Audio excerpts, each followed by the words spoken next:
A Anvisa decide nesta tarde sobre a liberação de autotestes de Covid-19. A maioria dos testes de antígeno para a Covid nos municípios está dando resultado positivo e você vai ver também. Com o aumento das chuvas, começou a temporada de raios aqui no Brasil. Japão volta a impor restrições sanitárias para tentar conter novo surto de coronavírus. A ONU afirma que 2021 foi um dos 7 anos mais quentes já registrados na história. Especialistas acreditam que o Auxílio Brasil e o Auxílio Gás devem ter mais impacto social do que econômico para o país. Você confere a partir de agora no Jornal Toda Hora, segunda edição. Uma boa tarde, seja muito bem-vindo. Boa tarde, a partir de agora você confere as principais notícias do Brasil e do mundo desta quarta-feira. E a Anvisa decide nesta tarde sobre a liberação dos autotestes. A intenção é prevenir e reduzir a transmissão da Covid. O pedido de autorização para o uso dos autotestes foi feito pelo Ministério da Saúde e apresentado à Agência Nacional de Vigilância Sanitária na semana passada. A ideia é facilitar a testagem a partir da compra do material em farmácias e a realização do exame em casa. A solicitação da pasta aconteceu em um momento em que o Brasil vê crescer a procura por testes rápidos na rede assistencial de saúde por causa da expansão dos casos da variante Ômicron pelo país. O estoque de exames de detecção da Covid tem se esgotado rapidamente em algumas capitais. O Ministério da Saúde afirmou que liberar os autotestes poderia desafogar os serviços de saúde e auxiliar pessoas com suspeita da doença. Segundo a pasta, os autotestes tipo antígeno podem ser realizados em casa ou em qualquer lugar por ser de fácil manuseio. Por ser uma estratégia de triagem com curto tempo para o resultado, pode favorecer com o rápido isolamento dos casos positivos, uma das ações mais eficazes para interromper a transmissão do vírus. Uma das preocupações da Anvisa para essa autorização é entender de que forma vai ser controlado e como serão contabilizados os resultados dos exames feitos em casa. E o Conselho Nacional das Secretarias Municipais de Saúde informou que a maioria dos testes para a Covid nos municípios está dando resultado positivo. A vacinação e as medidas restritivas são ferramentas fundamentais para evitar que o sistema fique sobrecarregado. O momento da pandemia de Covid-19 do Brasil gera preocupação. O CONASEMS afirma que 80% dos testes de antígeno para Covid realizados dão um resultado positivo. O avanço da variante Ômicron e o crescimento no número de casos da doença faz com que o sistema de saúde fique cada vez mais pressionado. Apesar de o Brasil correr menos riscos de vivenciar situações críticas, como em outros momentos da pandemia, com falta de insumos e leitos, ainda é necessário ter cautela e segurança. A média de trabalhadores da saúde afastados está em torno de 10% a 15%. A vacinação tem conseguido prevenir um aumento significativo no número de mortes e internações. A cada 10 pessoas internadas no Brasil, 8 não tomaram a vacina. E o Conselho Nacional das Secretarias Municipais de Saúde chama atenção para os dados, que revelam a importância de uma campanha nacional de vacinação com maior adesão das pessoas. Aliadas à vacina, outras medidas restritivas, como o uso de máscaras, a testagem e, quando possível, evitar ambientes fechados e com aglomerações, podem ajudar a impedir que a curva de casos aumente ainda mais nos próximos dias. E olha só, a taxa de transmissão da Covid no Brasil é a maior em um ano. Está em 1,6, segundo a plataforma de monitoramento InfoTracker, criada pela Universidade Estadual Paulista e pela Universidade de São Paulo. Essa taxa indica para quantas pessoas alguém infectado transmite o vírus. Nesse caso, 100 pessoas contaminadas passam para outras 160. No dia 20 de dezembro, antes das festas de fim de ano, o índice estava em 0,9. E ainda falando de coronavírus, 4 estados brasileiros já têm ocupação de leitos de UTI com Covid em 80% ou mais. E o aumento de casos pressiona o sistema de saúde. Ceará, Espírito Santo, Goiás e Pernambuco enfrentam mais problemas após a explosão de casos de Covid impulsionados pela variante Ômicron. Os 4 estados têm ocupação de leitos de UTI Covid em 80% ou mais. O aumento da procura por atendimento em hospitais pressiona o sistema de saúde. Além desses 4 estados, o Distrito Federal apresentou altos índices. Segundo o painel InfoSaúde em Brasília, a taxa de ocupação dos leitos públicos de UTI por pacientes de Covid chegou a 91%. O índice não atingia esse nível desde junho de 2021, segundo o monitoramento da Fundação Oswaldo Cruz. Outros estados e capitais também viram as taxas de ocupação de leitos de UTI Covid aumentar por causa da disseminação da variante Ômicron. E embora não estejam com os patamares tão elevados, já preocupam as autoridades sanitárias. E vamos aos números da pandemia. O Brasil registrou um novo recorde na média móvel de casos, com mais de 83 mil infectados por dia. E de um dia para o outro foram confirmados mais 137 mil novos casos. O Brasil registrou mais 351 novas vítimas da Covid-19 em 24 horas. Agora são 621.517 mortes pela doença desde o início da pandemia.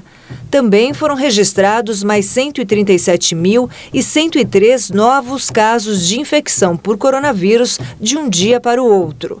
Ao todo, mais de 23.211.000 diagnósticos já foram confirmados para a doença. A média móvel de mortes está em 183 vítimas diárias.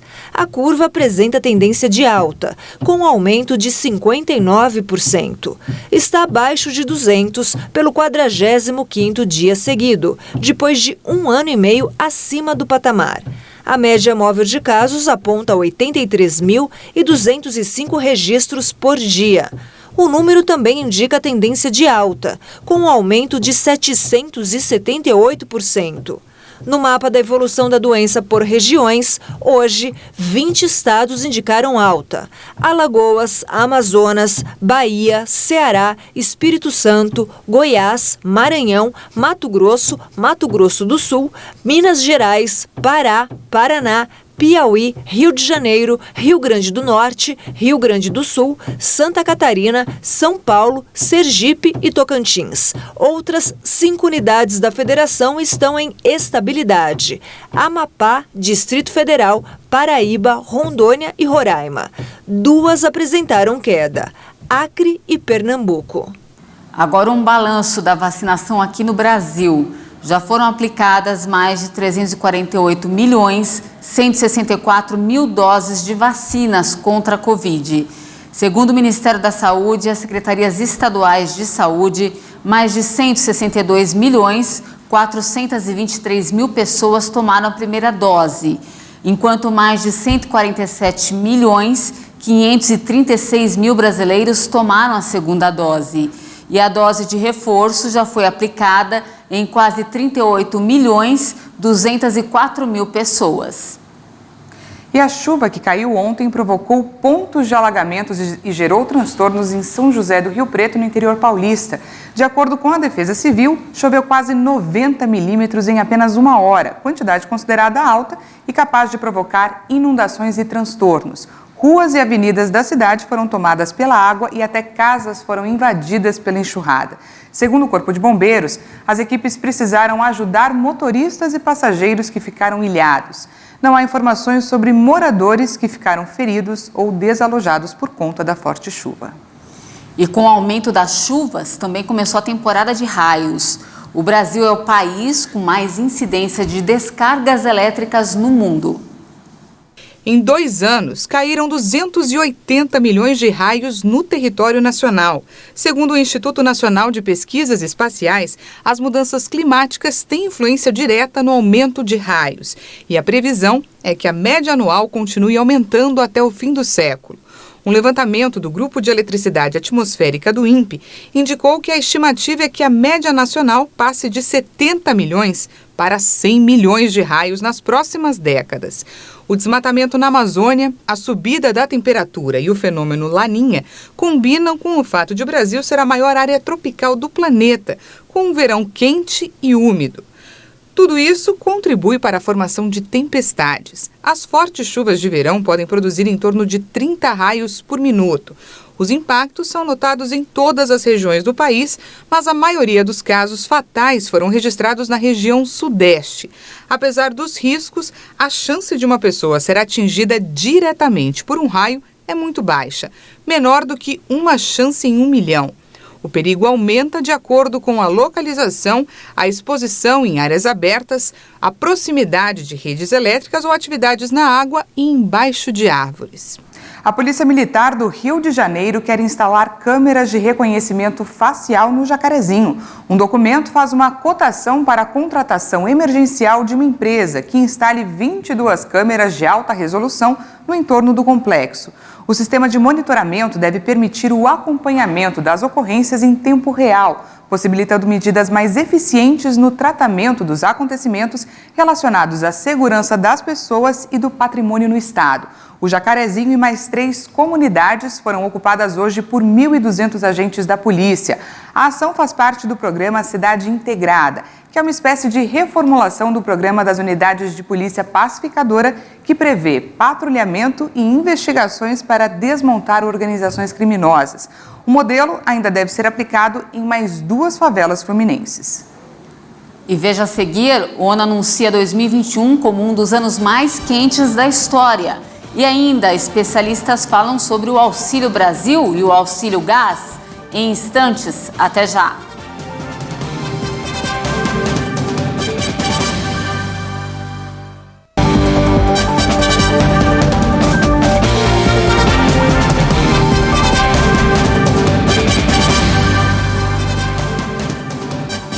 Estamos de volta ao vivo, agora são 13 horas e 16 minutos no horário de Brasília. As Nações Unidas anunciaram hoje que o ano de 2021 foi um dos 7 mais quentes já registrados na história.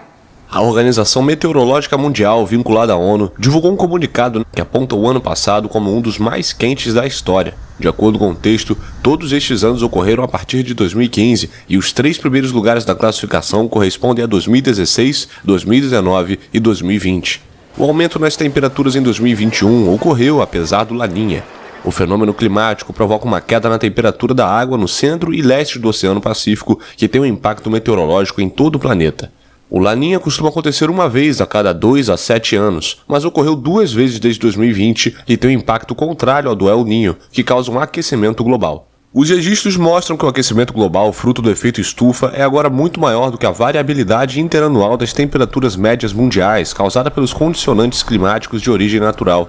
A organização destaca ainda que pelo 7º ano consecutivo, a temperatura mundial superou os níveis pré-industriais em mais de 1 grau Celsius. Além de registrar recordes de temperatura, 2021 também foi marcado por fenômenos meteorológicos extremos ligados à mudança climática. Entre eles, a temperatura recorde de quase 50 graus registrada no Canadá, comparável aos valores observados no deserto saariano da Argélia. A Organização Meteorológica Mundial divulgou suas conclusões ao consolidar os dados dos 6 grandes bancos de dados internacionais, incluindo o Monitor Climático Copérnicus da União Europeia. O governo japonês anunciou nesta quarta-feira novas restrições sanitárias para grande parte do país, incluindo Tóquio. O objetivo é conter um surto de coronavírus causado pela variante Ômicron. As restrições em 13 regiões, dirigidas principalmente para estabelecimentos noturnos, são bem menos rígidas do que um confinamento e ficarão em vigor desta sexta-feira até meados de fevereiro. A resolução do governo central permite que cada região decida quais medidas específicas adotar. O primeiro-ministro Fumio Kishida explicou que o governo procura estar totalmente preparado para a luta com a mais recente onda de Covid-19. A variante Ômicron provocou um ressurgimento do coronavírus no Japão, com mais de 30 mil casos diários registrados pela primeira vez desde o início da pandemia. A nação oriental foi menos atingida pelo coronavírus do que outros países, mas autoridades e especialistas temem que um aumento nas infecções pressione o sistema de saúde. 3 regiões japonesas já enfrentam restrições pelo vírus após o aumento de casos associados a bases militares americanas. Mais de 78% da população japonesa está totalmente vacinada, mas apenas 1,2% recebeu uma dose de reforço.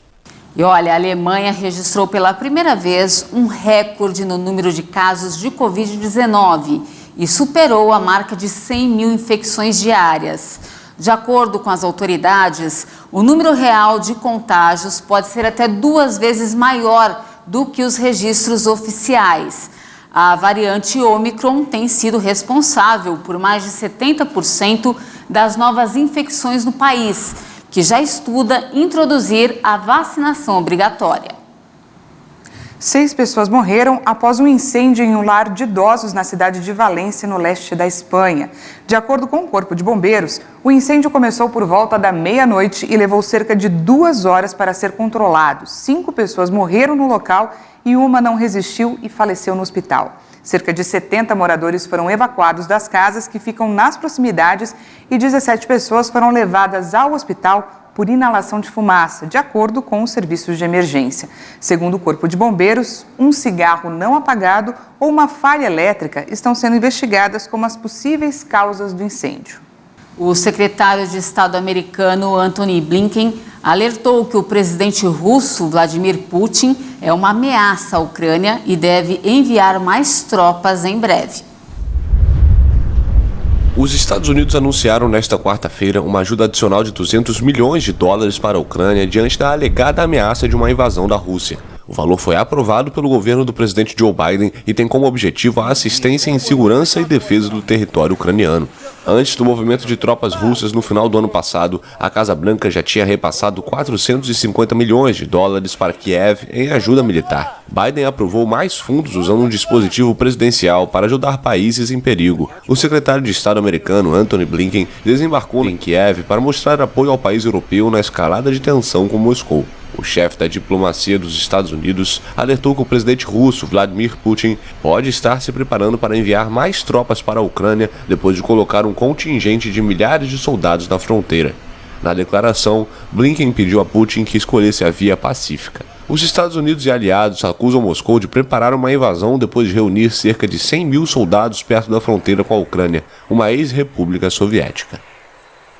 No esporte, a Corte de Cassação da Itália, última instância do judiciário do país, confirmou nesta quarta-feira a condenação do jogador Robinho e do seu amigo Ricardo Falco a 9 anos de prisão por violência sexual de grupo. A sentença vai sair em 30 dias. Especialistas acreditam que o Auxílio Brasil e o Auxílio Gás devem ter mais um impacto social do que econômico para o país. A primeira parcela de 2022 dos 2 benefícios começou a ser paga nessa semana. E a expectativa é que os 2 programas contribuam para a diminuição da pobreza aqui no Brasil. Acompanhe na reportagem. Ao todo, 17 milhões e meio de pessoas têm direito a receber o Auxílio Brasil. Esse número inclui 3 milhões de famílias que passam a fazer parte do programa a partir desse mês. O benefício é voltado para as pessoas que estão em situação de pobreza, com renda mensal até R$200, ou extrema pobreza, que ganham no máximo R$100 por mês. O valor médio é de R$400. Já o Auxílio Gás será pago para 5 milhões e 400 mil beneficiários. O valor é de R$52 e corresponde a 50% do preço médio do botijão de 13 quilos. O dinheiro é liberado a cada 2 meses durante 5 anos. E o investimento total para o pagamento do Auxílio Brasil será de 7 bilhões e 100 milhões de reais, segundo dados do governo. Já o Auxílio Gás vai movimentar 285 milhões de reais. E mais que o impacto na economia do país, esse dinheiro terá um objetivo social, ajudar a erradicar a pobreza no Brasil. Por isso, inclusive, a maior parte dos recursos será destinada para as regiões mais carentes. O Nordeste tem o maior número de pessoas que recebem o Auxílio Brasil, 8 milhões e 300 mil pessoas. Em seguida aparecem o Sudeste, com 5 milhões de beneficiários, e o Norte, com mais de 2 milhões. Na sequência vem o Sul e o Centro-Oeste. O Auxílio Brasil, assim como o Bolsa Família, ele não tem uma conotação de trazer um crescimento econômico vigoroso para o país como um todo. O impacto econômico que o Auxílio Brasil pode trazer nas localidades onde habitam as populações mais vulneráveis que vão receber esse auxílio, mas isso não vai impactar, não se espera que impacte o crescimento do PIB como um todo, mas vai fazer a diferença nas localidades em que se concentra a maior população de vulneráveis. Porque o maior intuito do Auxílio Brasil ou Bolsa Família é de caráter humanitário, é evitar que as pessoas passam fome. É uma questão para mitigar o impacto da pobreza na vida dessas pessoas. E também os políticos aprenderam que tem um impacto eleitoral também, por isso que é tão popular entre os políticos. Isso deve trazer algum alívio, né, para esta população, onde nós tínhamos aí no ano passado como renda média, como salário médio na casa de R$154, né? Isso sequer dá para pôr um prato de comida à mesa, né? Quando falamos aí de impactos, muito mais um impacto do ponto de vista social do que propriamente um impacto de natureza econômica que possa movimentar a economia, que possa efetivamente gerar, né, um crescimento da economia. A expectativa é que o Auxílio Brasil tenha um efeito parecido com o do auxílio emergencial, que foi criado pelo governo federal durante a pandemia. Segundo um estudo do IBGE divulgado no mês passado, o programa evitou o aumento da pobreza no país. Os dados são referentes a 2020 e, de acordo com o levantamento, 24,1% das pessoas foram consideradas pobres. Se não fosse o auxílio, esse índice chegaria a 32,1%. Para esse especialista, o ideal é que os programas sociais criem condições para as pessoas se desenvolverem e não dependerem mais do governo. Sem dúvida nenhuma, o melhor ponto para que você possa dar auxílio à população é fazer como fez a Alemanha pós Primeira e Segunda Guerra. É como fez o Chile, está fazendo atualmente, é você dar subsídios necessários para que as pessoas cresçam, mas que elas procurem realmente uma ocupação ou algo que realmente possa dar uma subsistência sem depender do Estado. O Estado, ele tem que ser o quê? A mola ou a propulsão para a sociedade, com investimentos em saúde, em educação e em segurança. Mas tem que reduzir a quantidade de impostos para que as empresas possam contratar mais, mas consequentemente você dar algum auxílio às pessoas que realmente necessitam, mas vincular de alguma maneira essas famílias à educação, a uma atividade dentro da prefeitura, alguma situação em que a pessoa receba, desde que ela dê uma contraprestação. É a melhor forma de você oferecer qualquer tipo de auxílio a qualquer cidadão. Fica a dica. Não temos mais tempo, essa edição fica por aqui. Muito obrigada pela sua companhia, uma ótima tarde para você. E não esqueça que daqui a pouquinho tem mais informações com a Juliana Dariva. E a gente te espera amanhã. Até mais.